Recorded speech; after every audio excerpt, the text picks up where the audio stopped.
প্রতি আমরা কখনো অশ্রদ্ধা অবজ্ঞা করি না। যদি আমার কথায় তারপরেও কেউ ভুল বুঝে থাকেন, আমার যদি ভুল হয়ে থাকে, আমি আন্তরিকভাবে দুঃখ প্রকাশ করছি।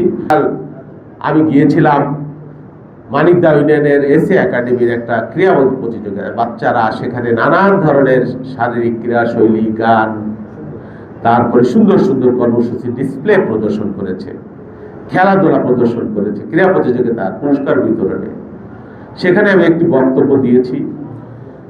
এই বক্তব্যকে নিয়ে কেউ কেউ একটু দুঃখ প্রকাশ করেছেন যে আমি ক্রীড়ার কথা বলেছি, খেলাধুলার কথা বলেছি, গানের কথা বলেছি, নৃত্যকলার কথা বলেছি, বিতর্কের কথা বলেছি, পড়াশোনার কথা বলেছি। এটা কেউ কেউ ভুলভাবে ব্যাখ্যা করবার চেষ্টা করছে।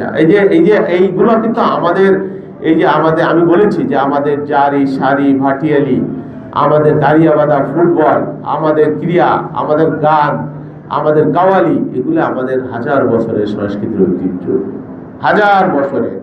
এগুলোকে আমাদের বাঁচিয়ে রাখতে হবে।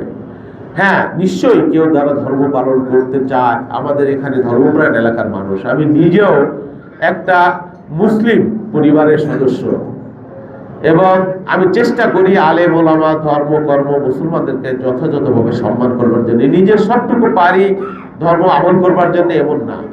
কিন্তু ধর্মের প্রতি, আলেম ওলামাদের প্রতি শ্রদ্ধা, ভালোবাসা, রেসপেক্ট আমি পারিবারিকভাবে গ্রহণ করেছি।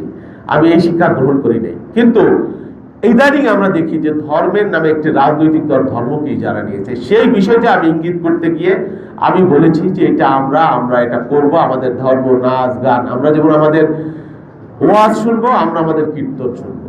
এটা নানান ধর্মের মানুষ, আমাদের ছেলেমেয়েরা হাসবে, খেলবে, গাইবে, আমাদের ছেলেমেয়েরা পড়াশোনা করবে। আমি সেটা বলতে বলেছি। আমি বলেছি একটি রাজনৈতিক দল তারা একাই জান্নাতের, আগে থেকে জান্নাত আর জাহান্নামের ইজারা নিয়েছে। তারা তাদের মন মতো ফতোয়া দেয়।